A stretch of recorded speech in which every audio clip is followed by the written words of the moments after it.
And I think we're about ready to go. This meeting is being recorded. Okay, there we go. Right, we want to welcome all to our sector webinar. This afternoon, we're dedicating it to the Geospatial Data Science Certificate, GDSC, as the acronym that we're going to be using. And so we're going to be talking a lot about that, especially to those who are interested parties, and for those who are going to look at it later, to really just explain what the certificate is, how it will work, and how it will operate.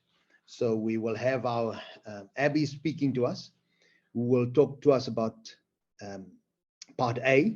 Then we'll have Nicola, who will talk about part B. But to start it all off, we're going to get Bridget to introduce just a background to the certificate, because really, essentially, it's a brainchild, it's her brainchild that we got going. And we were talking about this, but you know, we moved it along. I supported it in the movement, so it's a groundswell. But I think we're very excited that we got it off the ground, and we're very excited that we got so many people interested in it. And I think it's going to be a great success, because I think when geographers tackle something, they usually do it very well. And so I'll open up to Bridget now, because I know she's under pressure to quickly get going. So I'll give you an opportunity to just give us some background to the certificate. Thank you, Brandon. And I just want to say, if it wasn't for the support of Brandon Lowe, and when we're fortunate enough to work together for 6 years and actually test a lot of the concepts in the classroom, we would not have got off the ground. So really just want to extend my thank you to Brandon, his brainchild as well. And what it has been many years in the process, but what is very exciting is thank you very much to the IEB, to the University of Pretoria, and to actually have the private sector involvement as well. Thank you to Cartoza and at the whole community of best practice. So just a little bit of context. I think that the Geospatial Data Science Certificate is a superb example of a project-based learning initiative, and also collaborative learning at its best. So the idea is to actually extend those learners beyond what is required in the curriculum, and to actually have a certificate that they can actually use when they want to apply for courses at various institutions. So something that is meaty and something that they will be able to use. It is not a requirement that you take geography, but of course there is GIS in the geography curriculum. You are not required to only use QGIS as a GIS software package. You're more than welcome to use ARC. We just want to reiterate, please, though, that Part A's learning material, the support material, is designed around QGIS, because the idea is that all of your learners, students, candidates actually work on their own devices at home. And we want to encourage that we don't want this to be a tedious exercise for the teachers. We want this to please be student-directed learning. So all you are required to do is to encourage the learners that they follow the course on Moodle. Abby will go through how Moodle is a self-directed learning platform, where you are pleased just to encourage all of your learners in Part A to learn the skill set. And I think this will help them exceedingly if they want to actually use this as a skill set for a research project, let's say, for example, in grade 12. So it is a pilot year, and I want to compliment all of you that are brave and have supported your learners in this initiative. Part B, Nicola will talk to, and the moderator there is Dr. van der Merwe from the Education Department at the University of Pretoria, and that is where the assessment for real takes place. So but you have to have the skill set first in order to do that. Please do not be fearful if your learners come with any GIS related question and you are not able to answer that. That is why thank you to Cartoza, who is supporting a full full-time person on the project, thank you Sopiwe, Abby, who will be able to answer these questions. So we are not expecting all of us to suddenly be GIS experts. We want the students and the learners and your candidates to actually take the initiative and to work together. So that is why it is a team-based project.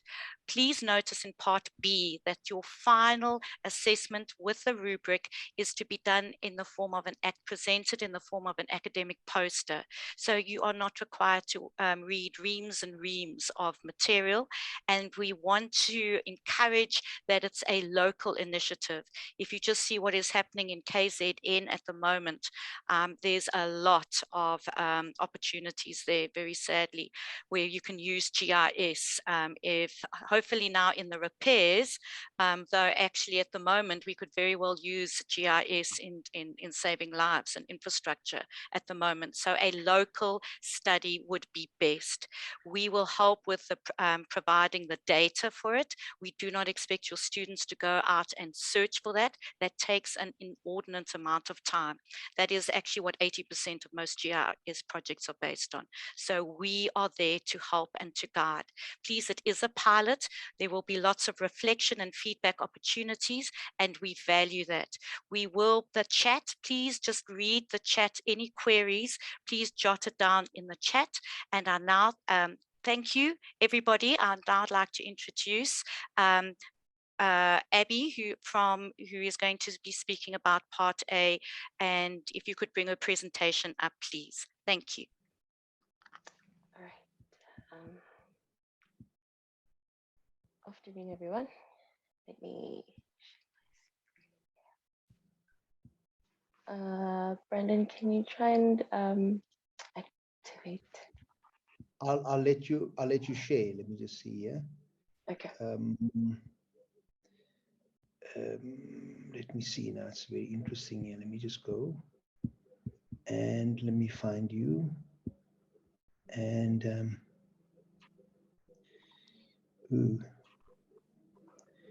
I will make you a co-host, and you can do it. Yeah, there we go.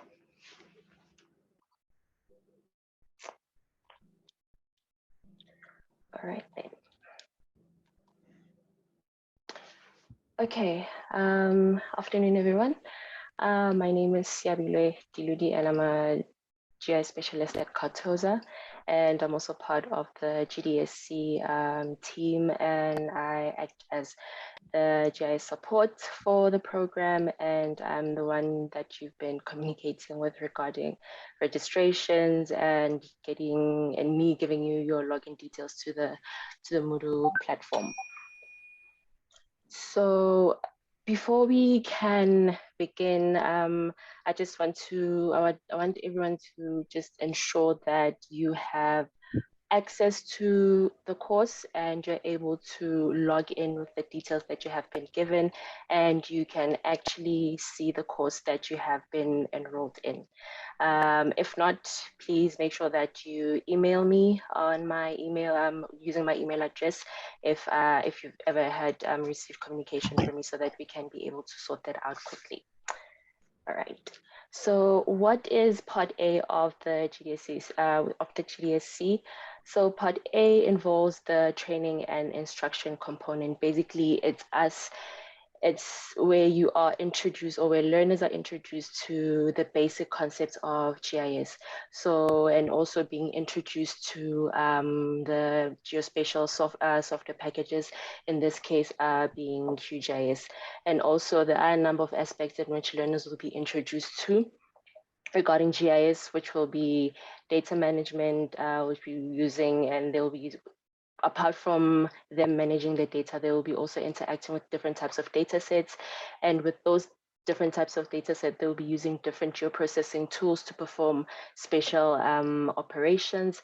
From there, they'll then use spatial queries so that they can be able to actually interact with their data more and then understand how data works in a GIS environment, and also be able to understand concepts of map projections and how georeference maps are produced. And also one thing that learners, since it's a, as Bridget mentioned, it is a group initiative, learners will be, and as a collective will be required to collect, organize, and critically evaluate that special data that they've been asked to collect. Also, they'll be required to be able to produce maps, and those lessons, for them to be able to produce maps, they'll be able to do that from the lessons that they will be given, and also be able to select different spatial data according to the layer attributes that they will need to create those maps, and also be able to manipulate the data that they've been given, so that they can produce the final map for their part A, for the part A of their assessment. And for the assessment, the assessment will be based on a rubric that is already uploaded onto Moodle, where teachers will be required to actually grade the learner's assessment that they would have submitted on the platform. Different in the rubric, the assessment will be mostly focusing on if the learners were able to manipulate the spatial data, if they were able to perform any geospatial analysis, and also to show if they were able to collaborate as a group and be able to produce that final map that they were able to produce as well. Also, apart from it being a group initiative, you'll note that each and every learner has login details for Moodle, meaning that in as much as they will be working as a group, they need to make sure that all the lessons that are in the platform, each and every learner actually participates in going through the lessons and actually answering quizzes that they've been given, so that each and every learner actually benefits from that. So, and not only one out of the 5 learners that are in the group actually understands what's going on. So it's very, very important that each and every learner actually does the exercises. And I think there's a mark where if the learner is done with the exercise, they take that to indicate that they've participated and actually done the exercise. So as I mentioned, it's very, very important for them to actually participate, not only in the group part of it, but as individuals as well, which will be very beneficial for them in the future. So regarding administration of part A of the course, you'll notice that there is a section which I'll show a bit later on the website, on the course, where learners are required to fill in the attendance register. So if you note in the attendance register, there is a section where I've included the lessons completed. So after a learner has completed a lesson, for example, lesson 1, and they've completed the quiz as well, they need to fill in the register and then take that they've finished lesson 1. If they're done with lesson 2, they need to fill in again the register to say they've finished lesson 2. If there's lesson 3 going forth, they need to also fill in the register to indicate that they've actually done the exercise. It's important as well, so that we make sure that we also monitor the amount of participation in the platform, and not just have courses and material that is up, but no one is using them. So this is to ensure that participation is actually active. And also what I would like to reiterate is that please go through the course information. This is just an overview in terms of basically just housekeeping rules to say you need to make sure that you have HEI software package installed in your computer, so that you can be able to do the exercises. If you have any queries or issues, be sure that you come and ask for technical support. Be sure to email me or email Brandon if it's related to any of the lessons. If it's technical support, having issues accessing the course, or other GIS related issues, make sure that you also contact me. So please make sure that both learner and teacher also go through the course information. Also, what you'll take note of the course is that we have a resource section which provides videos that you can watch. Also, one of the videos is showing you how to install and download QGIS. Also a video, just a short video introducing what GIS is.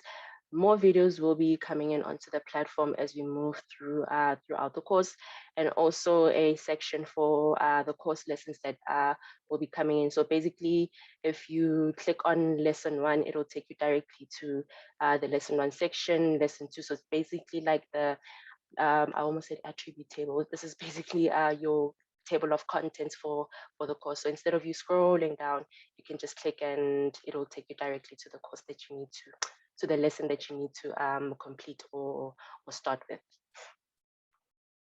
And then with the lessons that are currently in the course are lessons 1 and 2. Lessons 1 meaning being an introduction to the QGIS interface, and lesson 2 being you learners learning how to create their new data layers. So one thing that you'll note you'll take note of these lessons is that you'll receive an outline of the lesson that there will be data that will be associated with the lesson. There will be instructions, and then at the end of the instructions, you'll get a class quiz which will ask learners to check their knowledge. And in each of these quizzes, I think learners have about 3 attempts to do these quizzes. Once they are done, please ensure that you tell learners to actually tick here on the tick boxes. It's part of their course completion. It's basically like a progress report for them to say you have completed 80% of your course, 20% and so forth. So just please reiterate to the learners to say when you're done going through the instructions, tick. When you're done with the lesson, tick. So that it's an indication to not only you as a teacher, but to them as well, to say, so far you've done 80%, you have 20% to go, and then you'll be done with the course. Also, one thing you should take note of, that some lessons may and may not have data sets. Those that have data sets, and the ones that how can I put this? Some lessons fall over to other lessons, and then others have their own standalone data sets. So that's what you also need to take a note of. For example, like with lesson 1 and lesson 2, the data that you'll be using on lesson 1 will be used in lesson 2 as well. The assessment part of the course will be, if you go to on the page, you'll see that there's the geospatial data science part A assessment. So in this this blue arrow icon here, this is where they will be uploading their submission, and then this is where they'll be getting the instructions form. So basically reading, saying what is task 1 asking me to do, task 2 and so forth. And then when they open up the one with the blue icon, this is what they'll see. They'll see that have I submitted yet? So far there's no attempt. Has my teacher marked it? No, he or she has not marked it. And they'll see when will it be available for them to be able to submit. In this case, it's the 1st of June 2022 from 8 a.m. So then learners will start being able to, will now be able to actually submit their assessment onto the platform, and the teachers will be able then to create the lesson. Now coming to the teacher part of things. So as a teacher, when you click on this blue icon over here, you'll be able to, this is what you'll be able to see. So remember that some schools have, if it happens at your school, you have like 45 learners, for example, that have enrolled onto the course, you'll take note that possibly you have like 4 or 5 or 10 groups that are part of your school. Then when you open on the assessment part of the course, you'll see a section called separate groups, where you can click on the drop-down list, and then it will show you all the groups that are part of your school. If you have just only one school, it will just indicate that this is your school, because that's the group that you fall under. And then under that, you'll see there's a grading summary, which shows the number of participants within that group. It shows who have submitted, and then it will also show you which of the courses, not the courses rather, but the assessments, which of them still need grading, and then it will also give you the due date of which you need to be done grading all the assessments as well. And then if you want to view all the submissions that have all the submissions on your for your school, for example, for your learners, then it will bring up this page where it will show you the learner's name and whether they've submitted and whether is it marked. And then if it's not marked, then you would have to click on grade so that you can be able to go and grade and mark the learner's work. So if you click on grade for you to be able to mark the learner's work, you'll note that, let me just move this down here. You'll take note that you have the learner's name, and then on the top right corner, you'll see that there is users that you choose from. So basically, these are the list of learners that are part of the group that you'll have to choose to actually mark their work. And then this is your, you can call it your submission status to say, have you attempted to mark or not? How many days are remaining? Also, in terms of the submissions, students cannot edit their submissions. And then this is the rubric in which you will be marking the learner's work. So basically, you are going to hover. If you hover around the rubric, then it'll you can click on, say, 15 points. It'll click 15 points, and then meaning that you've given the learner that particular mark that you'll be giving them. And then once you're done, you click save and then next, and then it'll take you to the next learner.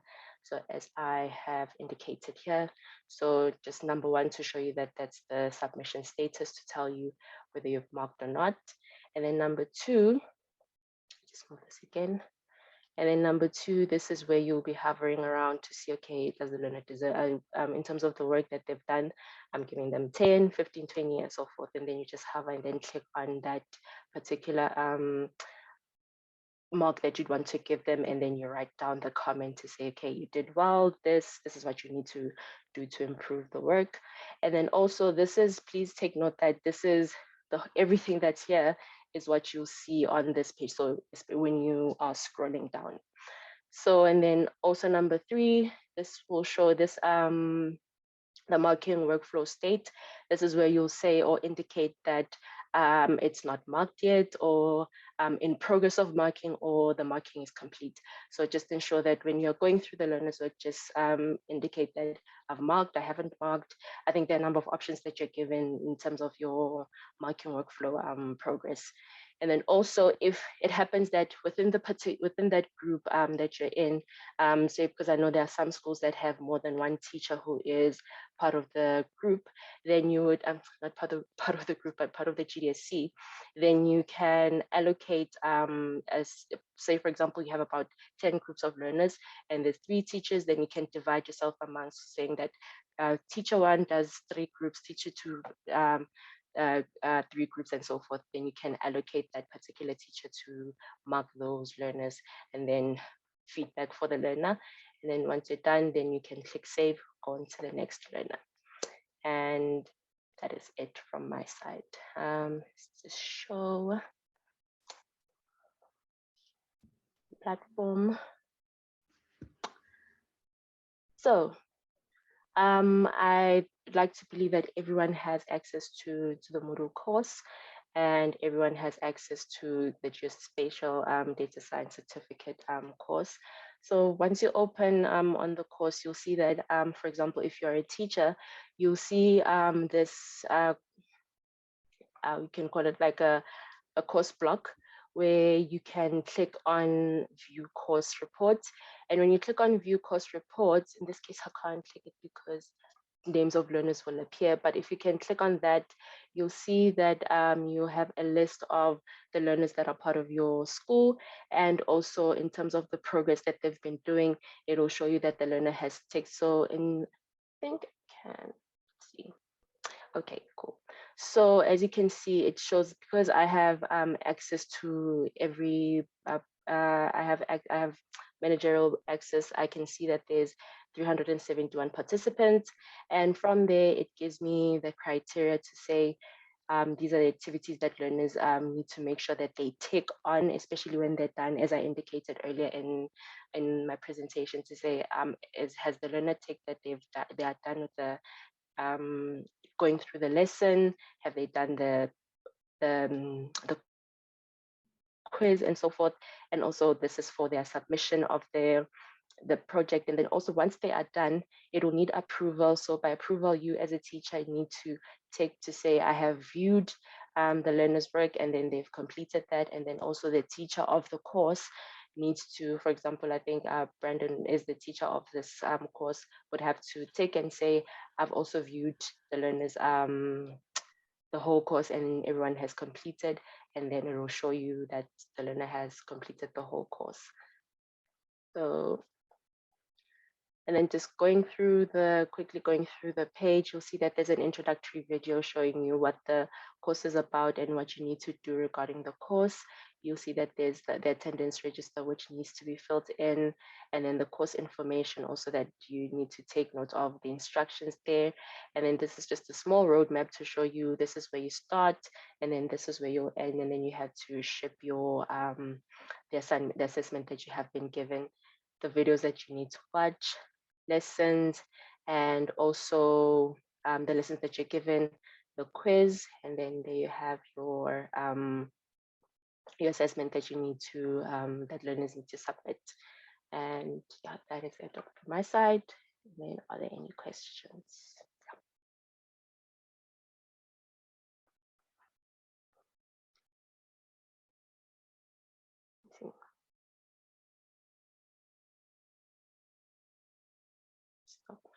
From Celia.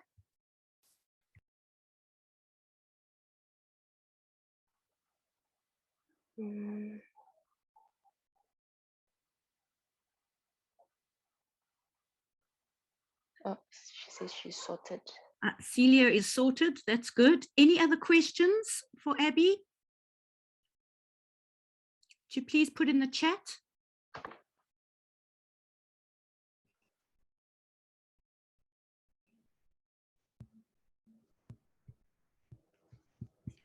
Can I ask a question, please, Abby?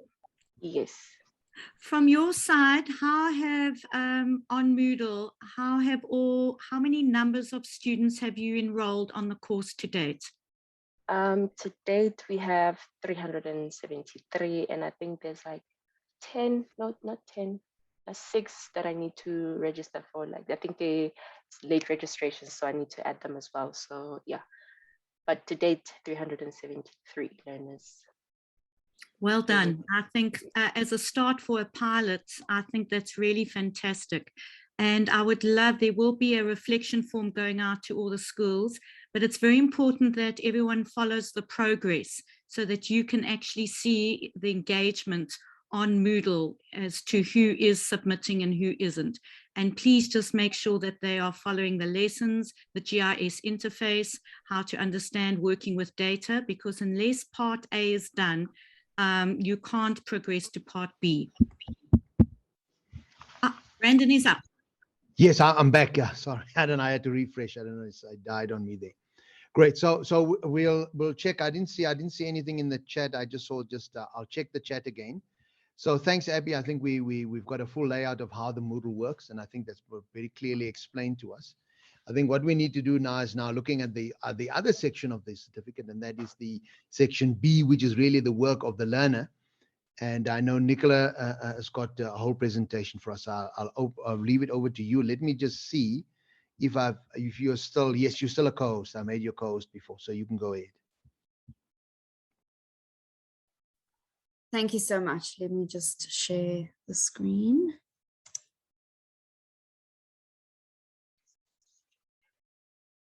Okay, just can someone shout if they can see it? So I know it's there. Oh, thanks, Abby. Great. Awesome. Okay, fantastic. So let me put it into proper slideshow mode. Okay, so with part B, as it was mentioned, the students need to have completed and mastered the skills that are done in part A in order to do part B, where they'll obviously need to do some problem solving and some inquiry-based learning. For them to solve the issues that are going to be local issues, they need to be able to have those skills that they can then bring in and utilize to create the solution to the issue. So for part B, obviously the students will work together in groups. Those students that are on their individual themselves, so maybe just you have one student in one school, then they must just contact Abby and we can work out a plan for them to work across with another school. But otherwise, you should have a few students that have joined up for this, roughly 2 to maybe 4, and they can work together in groups. This can be done after completing part A. If your students finish part A quite far in advance, that's fine. Part B will be released at a certain date. And once that's released, then they can start with part B if they've mastered all the skills. Otherwise, they have all the time of part A to complete it before part B is released. So they don't have to rush to get to part B. The final product for part B is basically a poster, and the students need to present to that poster. So they need to be able to stand up and say, this is my poster. This was the sort of issue we found, and this is the way we solved it by doing X, Y, Z. As you can see, my tables are great, my math's awesome, whatever. So they need to be able to not read off the poster, they need to be able to talk to their poster.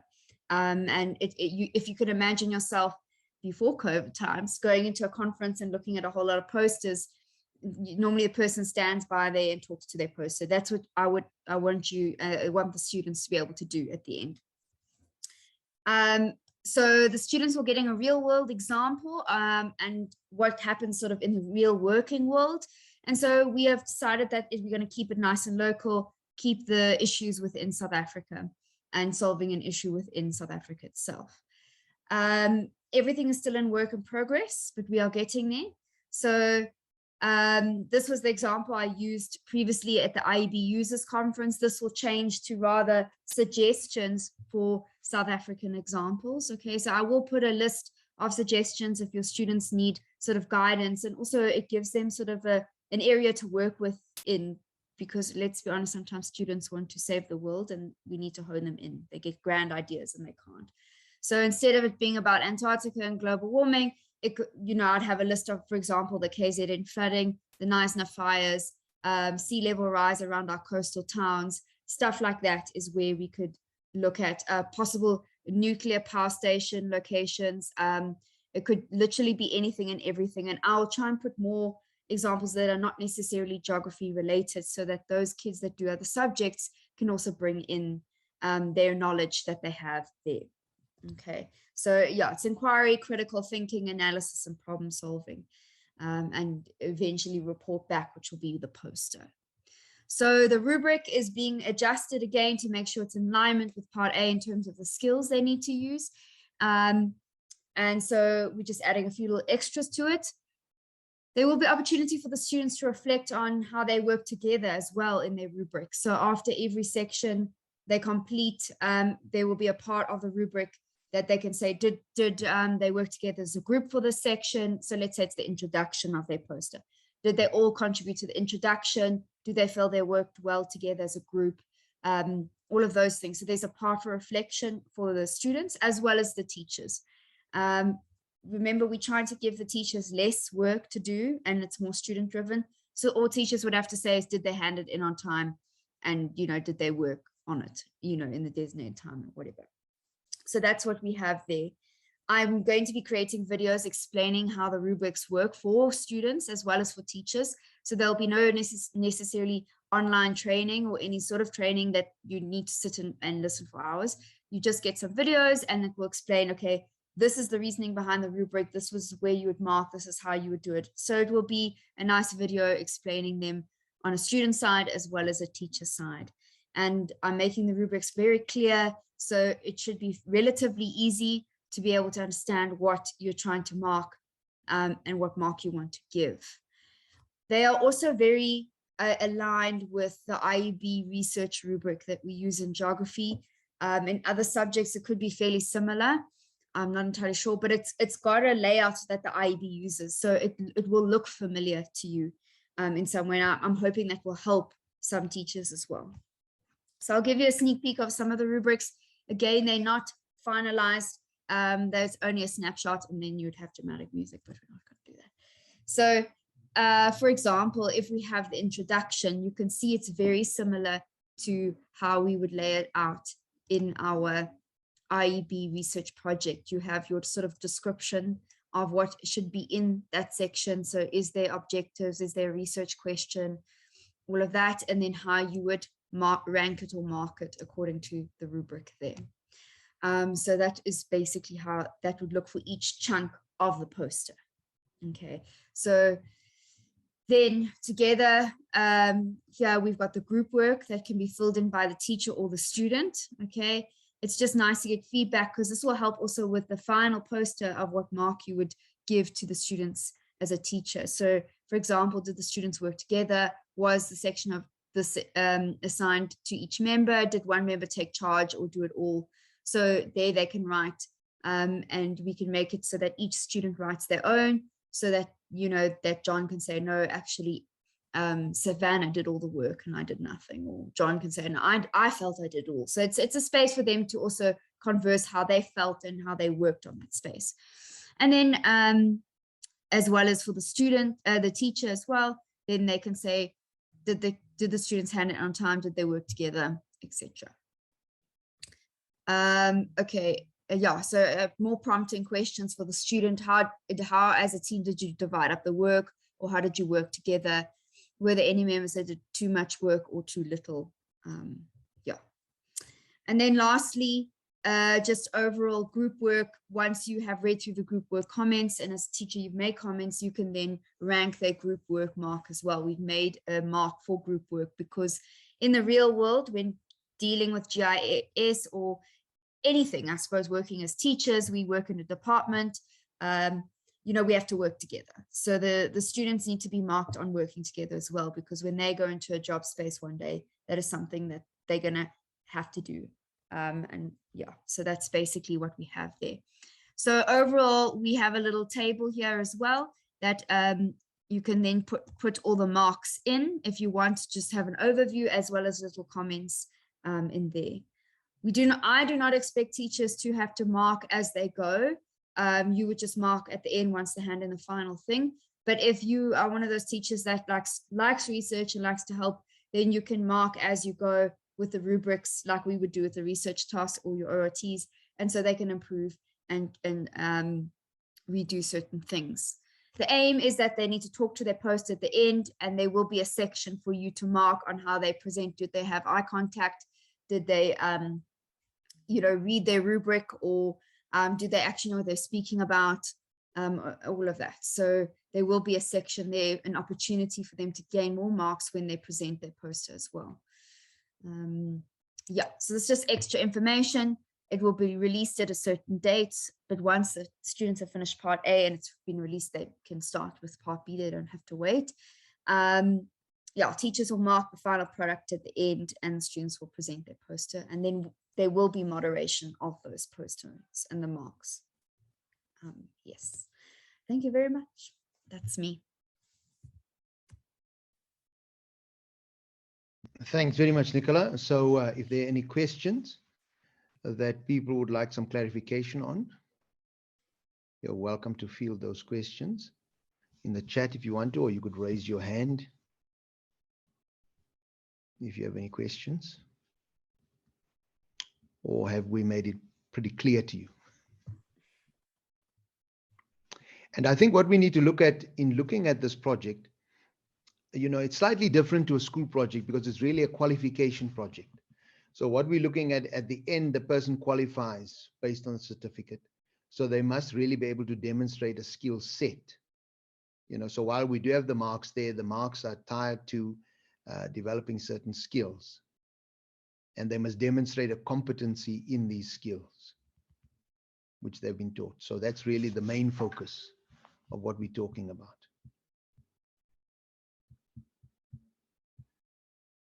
Good. Any other points? Also, just to talk about, I had somebody write to me and say, you know, some of those formative assessments, little quizzes. You know, I think unfortunately with Moodle, what happens is this, that if you give a a written answer, you have to give the exact written answer. So Abby and I are going to look at that and see how we can make that better. But I think people shouldn't be losing sleep over the fact that, you know, if you don't get all the full marks for the little mini quiz, it's really just a formative assessment. It's really just to see how you are doing, you know, and that's it. Because if we're going to get caught up with, I must get 100% in everything, then the enjoyment and the learning is going to stop. So that's just really to tell you how you're doing, check on how you're progressing, and that's important. So don't get those, you know, the sort of A-type personality wants to get everything right and wants to get 100% for everything.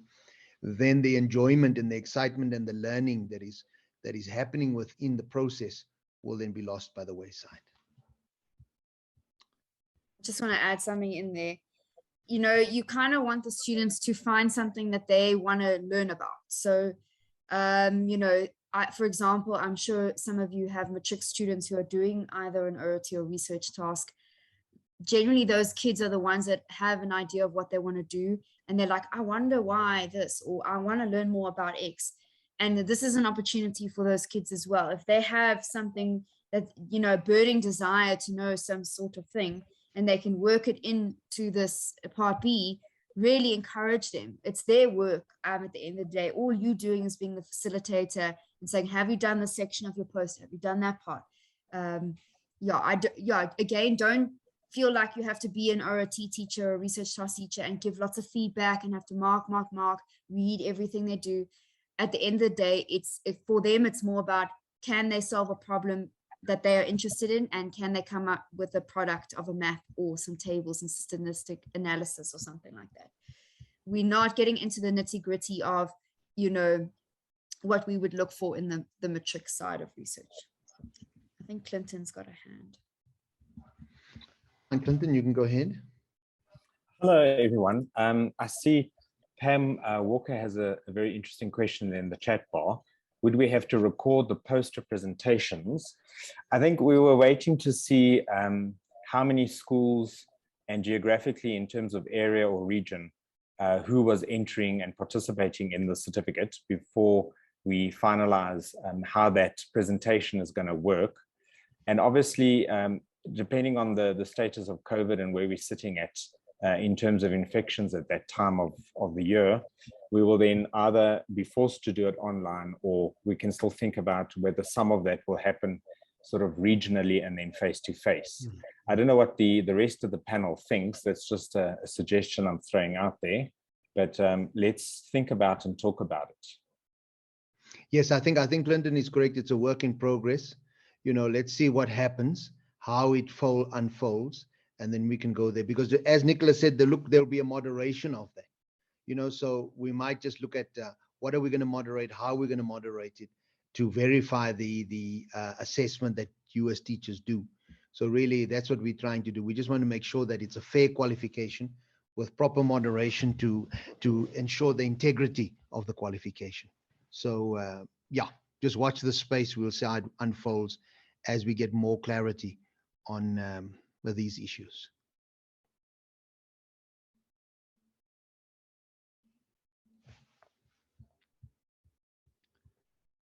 Good. Any more questions there? Any more things, or is everybody happy that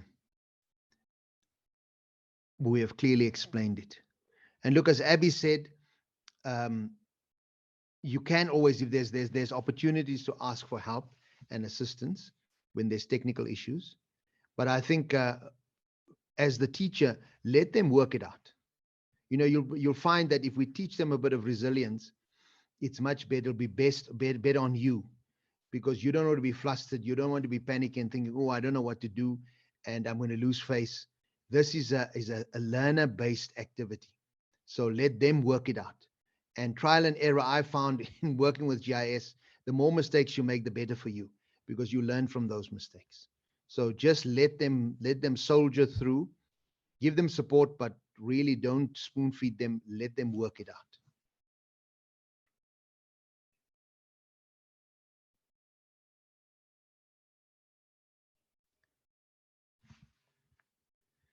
Great. So if everybody's happy, then I think there are no further questions. I think we can draw this to a close. And we want to thank you for your time. We know that's been challenging. We're right at the end of the term. It's been a long term, especially for the 3-term schools, and others are just getting back to normal. So we know that we're right in the thick of things right now. But I think just keep going and just get your learners motivated. Maybe having some contact time, maybe making an arrangement. I know some schools are running like a club. And so then they have a club time during the week where the teacher just has contact with them, because I think that's very good to just keep the contact. While it's learner-centered, we are going to have to monitor them just to make sure that it happens, because otherwise, if we run out of time, then it's all going to come down on you, and we don't want that. Then it's going to become quite an onerous task. So just manage something so that you can have a regular check as to how they're doing, how they're progressing, and then that will certainly make the whole task very pleasant and manageable. And I think then we'll be able to get very good feedback, because really that's what we want to get from all of this, is to see what are the strengths, what are the weaknesses, how can we make it better. And so do not hold back. Don't feel that you need to hold back. Please, as much as you can see where the good points, where the bad points, where things don't work, where things are impractical, we need that feedback so that we can make this course a really 5-star course. Yes, and I think you're quite right. It is taking it to the next level. Bridget? Just a spoiler alert, but SACTA is about to launch the GIS Olympiad. And I think this project and those that do very well in this project, this would be an excellent submission for this Olympiad. Yes, that'll be fantastic.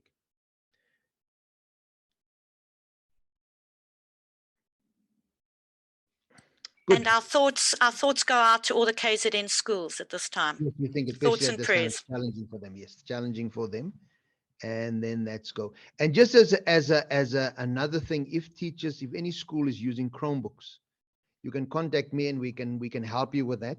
It is a possibility, because I know some schools and some learners tend to use Chromebooks because it's a cheaper alternative to a PC. We've tried and tested it out for a whole term. It works very well, but there's obviously workarounds that we need to help you with. So if anybody has that, or they have a group of learners who are using Chromebooks, it is very possible, but just contact me, and then we will talk you through it to make sure that you are able to participate in the program. Great, excellent. Thanks very much for your time. We'll stop the recording now, and all the best. Enjoy for those who are going off on holiday. Enjoy your holiday. I think you deserve the rest, and then hopefully recharging your batteries to get back full force, in full swing for the next term. Thank you very much.